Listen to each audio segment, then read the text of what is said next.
The Benjamin Dixon Show is only possible with listener support. Go to www.thebenjamindixonshow.com to register for our blog and join the Progressive Army.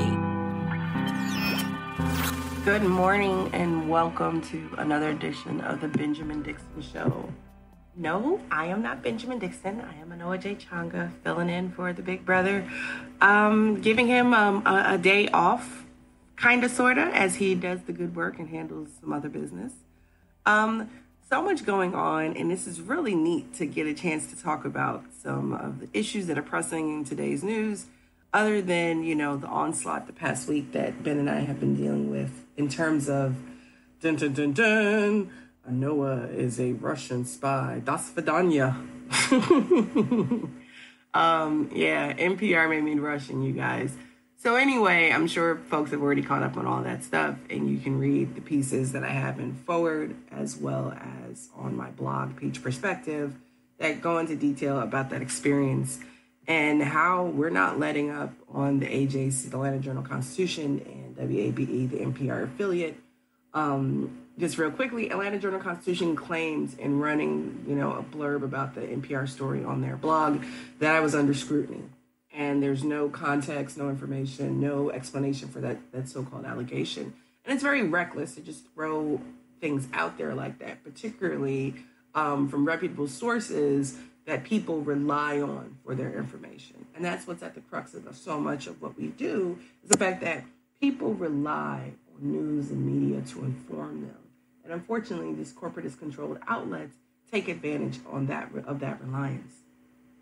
So one thing that piqued my attention this morning, actually yesterday, and Ben and I had a brief conversation about it, was this Cory Booker statement at the NAN conference. Senator Cory Booker is one of two African-American senators in the Senate.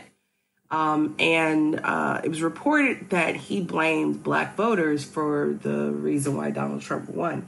Now, subsequent reports have indicated that actually he was giving an example of the difference he saw in turnout between 2008, when people came out to vote for Barack Obama, and 2009, when former New Jersey Governor Chris Christie won the election.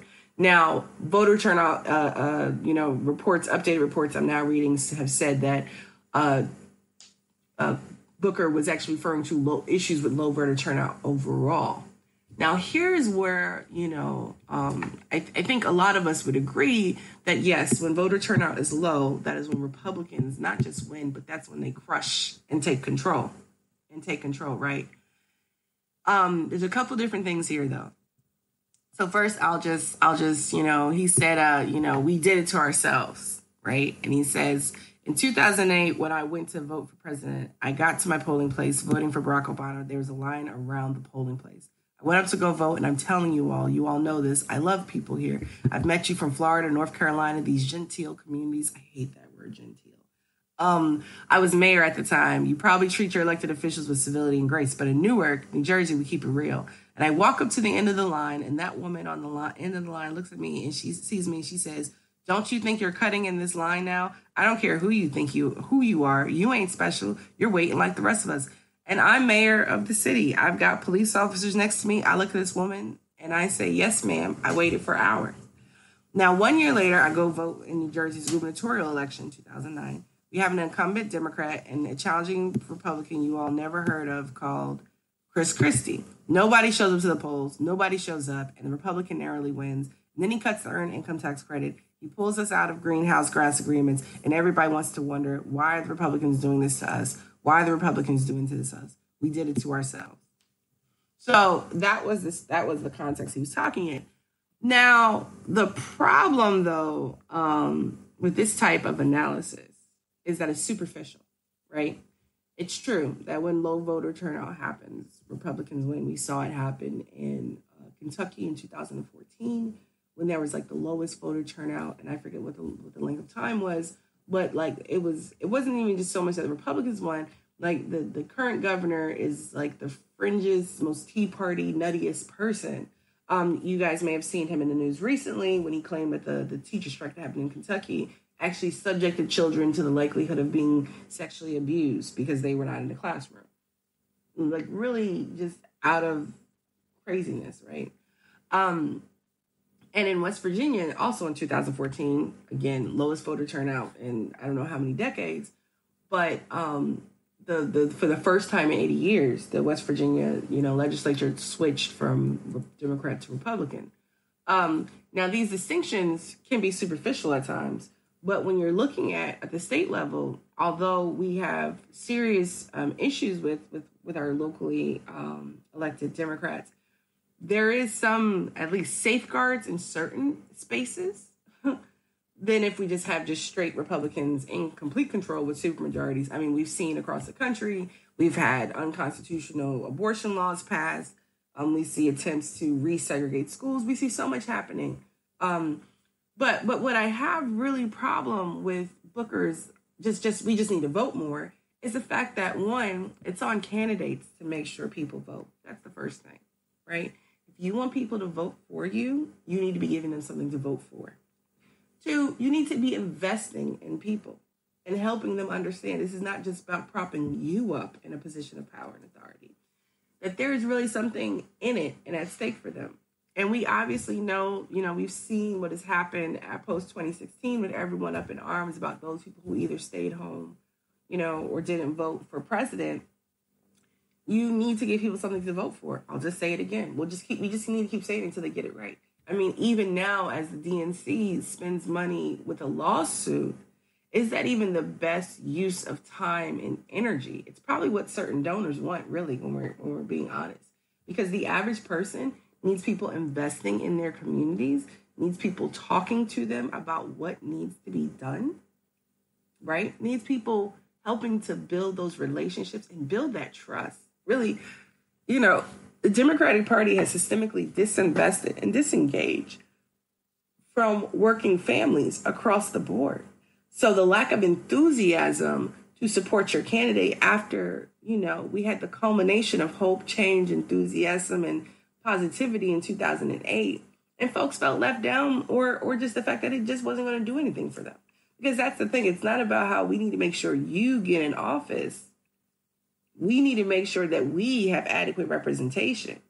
And with the way, some folks in their psyche work, if I don't feel like, if they don't feel like there's going to actually be a change, why do I go out of my way and wait in line to make the effort? Because let's be real, even though you're supposed to get a couple hours off for work or whatever to vote, that doesn't happen. For a lot of people, it's inconvenient. And then when you're talking about voter ID laws, like his analysis is so basic, right? We just need more vote. We just need to get voter. I mean, I didn't realize that Cory Booker was this great champion of voting rights because, quite honestly, we watched the gutting of the VRA over we're what, almost 5 years now post Shelby. And, Gillibrand said during the same space is Donald Trump is what the darkness looks like. He is what the darkness sounds like. And then Booker said we shouldn't use the president's divisive speech to divide us. Really? Come on now. Like, what are you guys, kindergartners?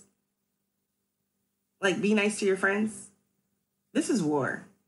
And folks need to buck up and be ready to do what it takes. And what it takes to have voter turnout that is higher, that is more engaged. You know who talked about voter turnout and how when the numbers are low, Republicans win? Bernie Sanders. And y'all know I criticize Senator Sanders a lot. But this is definitely something I can give him credit for. Making sure, and he didn't even do this very well either. But he did have, a good understanding of it, at least, academically, philosophically. In practice, he could have did a lot better. But his team, his staff, there were some really amazing people that I got to meet that they really did try to engage people in a way that helped them buy into the process and to get them out to vote. And so we did see people coming out for Senator Sanders who usually did not come out in primaries or didn't come out to vote at all. The problem is, in Democratic primaries, now they can do all this chest thumping all they want to about the general, but the fact that Democrats, for the most part, these establishment Democrats do not understand that, something that I was taught, by someone extremely knowledgeable and smart and organizing and enterprising was that Democrats have a tendency to suppress in the primary. And we saw that happening. with the different issues that happened in Arizona and New York, and just we saw what should have been electioneering in Massachusetts with former President Bill Clinton showing up at polling sites, and we've seen something similar happening with Cook County Board President Tony Preckwinkle and President Clinton again in Chicago. But like, and then they try to turn out in the general. The problem is that when you put your thumb so heavily on the scale in a primary and you don't spend that time building and engaging people, you're not going to have people to turn out for the general.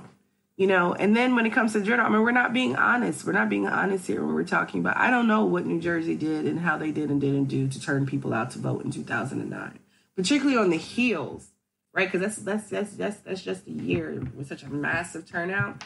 I mean, it's this old way of thinking about how to engage voters. And until people are willing to adopt a new mindset that is not focused on the consultant class and high-powered donors, they're going to continue to lose. And you can't just expect to, work on the backs of Black women and other groups to get you over the hump.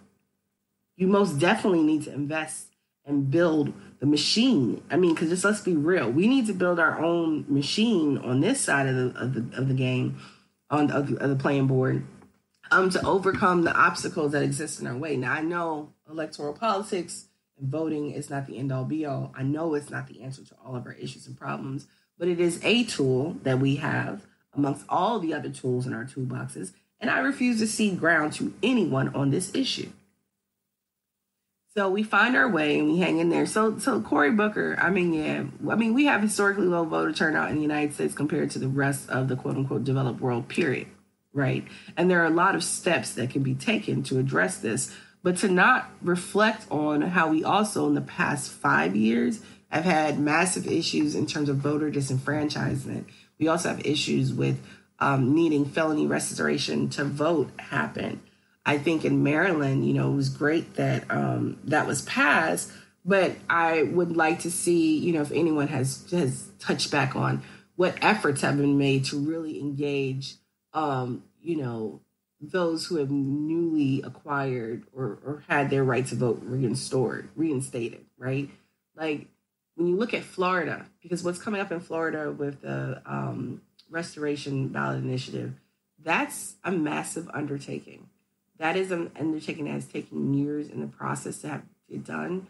Initially started by Desmond Meade, he himself, a formerly incarcerated person who does not have the right to vote at this moment. Even though Desmond is at the forefront of this movement, he himself is a former felon and is unable to vote, right? And I mean, actually, he went to law school. He's brilliant. He went to law school. He can't even take it for the bar in Florida. And so he had to build a coalition, which is what we need to do, right? If we ourselves are affected by something, I mean, this is what we need to be working on with our DACA and undocumented brothers and sisters as well. They can't actually vote for the change that they need, but we can build a coalition. We can come together to work to address these issues that ultimately affect all of us as human beings, right? And vote for people and on their behalf instead of allowing other people to vote against their sheer existence and right to live.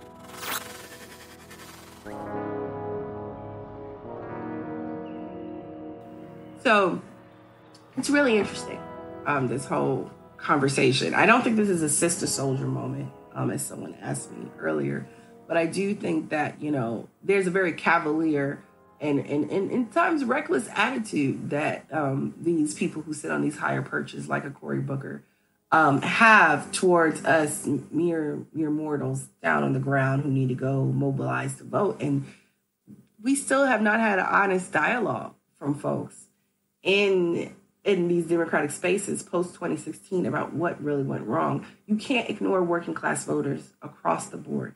In Ohio, I keep referring to this report because it's telling. Working America did a report back in September 2017, I believe it was, and they looked at Black working class voters because Black vote was down in Ohio. You have a large working class community in Ohio. Black working class voters sat out of the election at higher rates than previously because they did not feel that their economic interests were on the ballot, that either one of the candidates were going to make a difference. And because what's the thing is, like, you know, Donald Trump is exacerbating things in many areas, but a lot of the stuff that we're talking about and addressing and dealing with is systemic to this country. It's a part of the fabric of the United States of America. And even under Barack Obama, you know, whoop, whoop, first black president, all that other stuff, we still have these issues with surveillance on black activists and police brutality and disparities in wealth and housing. And there were no charges, and the worst of the predatory lenders. I mean, there's so much that's happened. And so having, a black or brown face in a high place has not necessarily saved us, right, down here on the ground. We're not up there in Elysium with them. So it's interesting when we, look at what we need to do. And I reference the piece that Josh Mound had not too long ago. I actually interviewed Josh some weeks back. But Josh Mound had a piece in the New Republic talking about basically the Democratic strategy needs to be engaging working class voters, not trying to win back the white working class by abandoning social justice and racial justice, but having a platform and policy commitments that embrace the working class across the board, in addition to making sure it adheres to its alleged commitment to racial and social justice issues. We can do both and. Right? We can do both and. But people need to make sure that they have the ability to make ends meet. And we shouldn't just trying to make ends meet. People should be able to live, right? Freedom to thrive. Shout out to the Center for Popular Democracy, because Freedom to Thrive is such an amazing report. Definitely check it out. Really looks at the way that we should be shifting funding, at the state and local level, mostly the local level, to address issues that improve the quality of life for marginalized communities, instead of just overly investing in the, militarization of police that we see that is happening. So definitely check out Freedom to Thrive from Center for Popular Democracy. There's just so much. I bet you thought the show was over. Nope. We're just getting started. So many more stories to go. I haven't really pushed it that much. I've been in and out of town. But we are still raising money to pay for the new facilities where we are going to be creating video. We are setting it up. We've been taking our time trying to get something that looks nice so that we can bring the video back to you, and we still need to hit our goal. So go to patreon.com/the BPD show and become a patron today. We can hit that goal. You've been enjoying this product. Many of you have been enjoying this product for free. You should join in with everyone else who has been supporting it, some supporting it since day one. Thanks so much to all of our newest patrons. We can't do it without you. All right, here we go. I'm going to do a hard shift now. We're shifting. I'm doing my own sound effects too. This is fun. So Facebook apparently updated its community standards, and there's now an appeal process for when you get a post or something removed. Previously, the only time there was an ability to appeal was when you had your page or group removed entirely, not for actual posts. And so they're releasing their standards. And apparently Diamond and Silk, the two Black women who have been very pro-Trump, and it seems like from some reports were severely underpaid for their work, will be testifying before Congress as a part of this Facebook restriction stuff, which is interesting because I don't see, Black activists and organizers, I don't see BLM leaders being asked to come testify before Congress about the problems. I mean, there's data for Black Lives, right? There's a really great post actually that lays out many of the issues with content standards and the way Facebook has done what it's done. But here comes Diamond and Silk. And this is part of my overall issue with the way we center certain voices and provide space for particular narratives. No diss to the sisters, Diamond and Silk, but you are willing to put the most basic of basic people to testify in front of Congress. And there are plenty of folks who are high profile, who have had issues. Didi Delgado, I don't know that Didi Delgado has been asked to testify before Congress. I don't know that Didi Delgado would testify before Congress either. That's a whole nother conversation. But I'm Didi Delgado with Black Lives Matter Cambridge has written about being blocked on Facebook. I'm trying to think. There are a couple of other women who are, larger, well-known activists who have talked about how they were, there are people I know who even have posted something, I'd be harassed by white men, something like that. And it's not anything, when you look at the post itself is not the problem. It's whatever these Facebook guidelines had been internally. And it was a secret process, right? When you read the Facebook standards, it's like, how do I didn't violate anything. And yet, and still there are posts, there are groups that are some of the most vile. There's a group, I remember we all tried to report, it had the N-word in it, but because it was spelled, exaggerated it. It was a racist group because we had a mole in there. And Facebook wouldn't take the group down. Think about, same thing with Twitter. Some of the most vile accounts on both platforms. And it's not that I believe that we should be censoring people per se, but when we're talking about you're creating community, right, and you're having people and allowing people access to space and platform, and so when you are platforming particular individuals while systematically silencing and disenfranchising others, you are a part of the problem.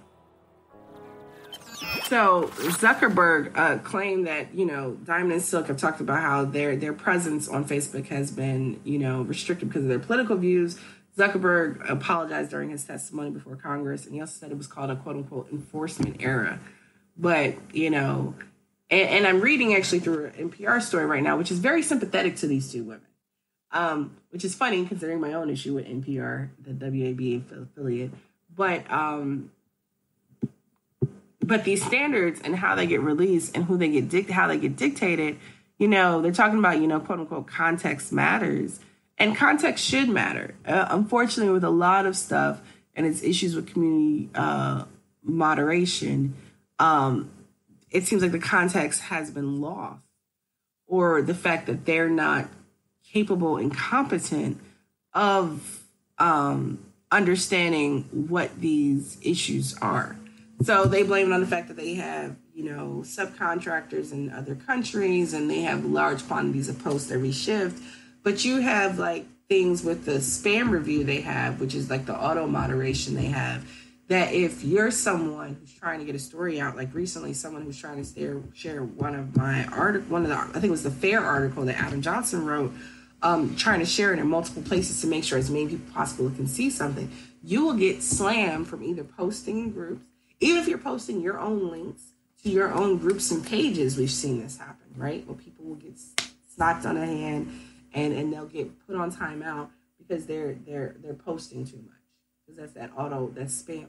And it's like there has to be a way. Come on, tech people, algorithms. So there has to be a way to tell that something, the difference between actual spam and a post. Because when we look at the way that people who are more political on these social media sites, like this is the same type of thing because of that same overposting. Like with Twitter, when you look at those different sites that consider people, whether you're a bot or not, because I'm a bot according to all these different sites, like 3 different sites, I'm a bot. I'm a highly automated political bot. And it's like, no, we just tweet. The way we tweet, the way we share, where we engage, and I retweet. I have a lot of high retweets because I'll just go through people's timelines who I know to boost their stuff. I'll just go through and retweet a bunch of their stuff. So that has it. But the problem is, part of the methodology for some of these sites is they look at the average user on Twitter who's not political, and they use that as their baseline. And then that's how they evaluate and determine who's a bot or not. Like it's like there's one, I think it's like 10 out of 10 that I'm a bot. And it's the most insane thing ever. And we did a bunch of them. Ben and I tweet differently, so I don't think he's a bot. I think I retweet and engage very differently. We engage on Twitter differently. So that's the other thing, how you engage and what your purpose is. He might be a bot now, but he wasn't a bot when I checked several months ago. But that's a problem, particularly when we're over-focused on how to tell who's a bot, who's, a fake account and things of that nature. And then we have stuff like this with Facebook, and the way in which they're unable to actually, this over-reliance on the artificial intelligence to screen content, right?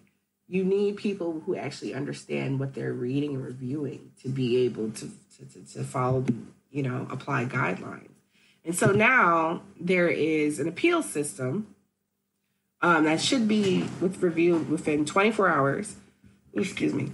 And it's unclear, like this piece says, it's unclear what the relationship the team has with Facebook and with its first line reviewers. So it's different if the review process is the same as the initial content decisions are made. So it's really problematic.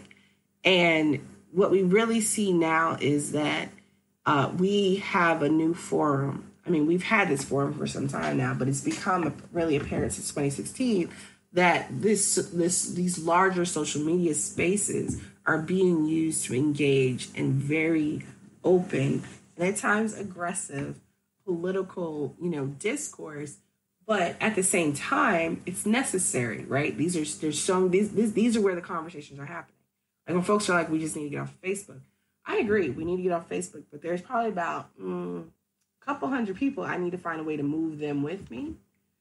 And this also goes back to the same conversation about ceding space and ground. Do we cede cyberspaces to people, or do we keep a superficial foot in one place and, do our deeper work elsewhere? I mean, it is something to talk about in the way in which we're engaging online and working within these spaces.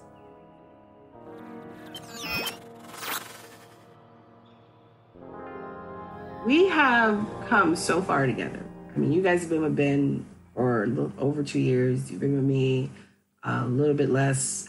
But we have come so far, and we are in full swing 2018. Oh, that's what I wanted to say. Oh my gosh, like big news out of New York yesterday. This is pretty exciting. The little sis, Alexandria Ocasio-Cortez, got endorsed by the New York chapter of DSA yesterday, which is pretty sweet. She is running in New York 14th Congressional District. That covers part of the Bronx and Queens. Bronx is part of my old stomping grounds as a little kid. We lived in the Bronx and Harlem. So when I got a chance to talk to Alexandria not too long ago, Alex is awesome. Extremely thoughtful, really talented, bright person. And so I was really excited when I saw, really all the groups and people who were really lining up to help her, make a big showing. And when we're talking about tying back to the first part of our conversation in terms of voter turnout, when you're looking at some of these districts in the Bronx, New York's supposed to be this blue state, so progressive, blah, blah, blah. Well, when you're looking at some of these districts, you have extremely low voter turnout, right? You might have voter turnout in the single digits in some of these races. And in some of these communities, some of these precincts, you're seeing single digit voter turnout, maybe like low teens. And so we really do need to be engaging people and helping folks understand that when we have those people who are committed to fighting for issues, and not just the superficial, but they're actually like going down and showing, that's who we need to be getting behind. So just want to give Alex a shout out. Definitely check her out on Twitter. And if you're in the region and can go volunteer and help her out, I'm sure her team could use all the support on the ground they can. Last thing, special shout out to Democracy for America, because I got to take part in an amazing training. DFA just relaunched their campaign academies. The first one they did was right here in Atlanta. Holla at your girl. And so I was very excited to be a trainer this weekend. And we were a woman of color led team. And it was an amazing experience. And I really do appreciate being allowed to be a part of that. But one thing I want to say that was noted, and I really appreciate, it was noted on the very first day. It was one of the folks in the audience, one of the people there for the training participants. She made the comment that we need to stop talking about places as red and blue, right? Because really, a lot of folks are not so easily, put in either category. You have red states, quote unquote, blue states. And yes, they're that way because of the way the House and the way people voted. When you really start looking at that, micro level data and really start looking at the district level, really start looking at communities and start looking at the fact that in some communities, and this is something they point out that has happened here, in some of these places that people are like, oh, they're just red, they're just Republican, whatever, there hasn't been a Democrat on the ballot in years. So when you're not providing people options, when you're not giving people opportunity, when you're not putting out any other thing better, you have large sections of the country that have been left behind and ignored. So no, they're not going to come out and vote. They're not going to jump for joy to try and protect the free world from whatever oncoming menace is supposedly happening, because guess what? They've already been heavily impacted and disenfranchised. So unless we're going to get down there on that most local level and work to build with people and improve and make things better, you can't be demanding people vote for you. So I'm really encouraged by so many people who are running right now. There's some really great people. Tamara Johnson-Shealy is someone else here locally in Georgia. You also have Fanika Miller running downstate around Fort Valley area. So I'm really encouraged and engaged by the people that I'm getting to meet in the neighborhood, so to speak. And I'm looking forward to seeing what happens in this upcoming election cycle and beyond. So Progressive Army, the Benjamin Dixon Show, the Way of Fanoa, we are here. We are going to be here, and we're going to just keep on moving. And so thank you for continuing to rock with us. And we're going to catch you on the flip side. So this has been another edition of the Benjamin Dixon Show. I am your guest host for the day, Anoa Changa. Hoping that you have a very amazing and productive day. And, we got this. Peace. The Benjamin Dixon Show is only possible with listener support. Go to www.thebenjamindixonshow.com to register for our blog and join the Progressive Army.